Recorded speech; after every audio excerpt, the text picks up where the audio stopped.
Dans le Nord, vous vous souvenez peut-être de cette vaste opération de recrutement lancée par l'entreprise O2 qui est spécialisée dans les services à domicile. On en avait 500 parlé, jobs, oui. absolument. 500 jobs à pourvoir, c'était il y a un mois. Et bien à ce jour, 460 n'ont toujours pas trouvé preneur. Lionel Gougelot, pas simple visiblement de trouver des candidats avec la qualification requise. Et oui, dans cette agence de Lille, les candidats au poste d'aide ménagère s'imaginent souvent qu'il suffit de postuler pour décrocher un emploi.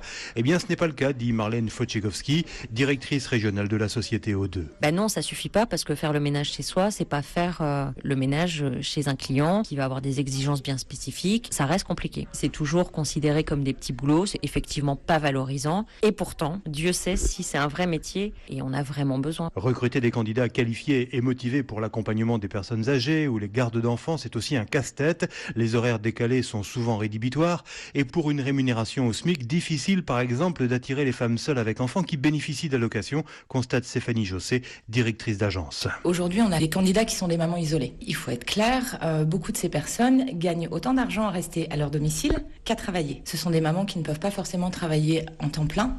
Si elles viennent chez nous pour travailler 15-20 heures par semaine, elles perdent en contrepartie beaucoup d'aide. Et ça leur fait peur aujourd'hui. Et le travail au noir reste prépondérant dans les activités de service à la personne. C'est le principal concurrent des sociétés spécialisées. Lionel Gougelot, correspondant d'Europe 1 dans les Hauts-de-France.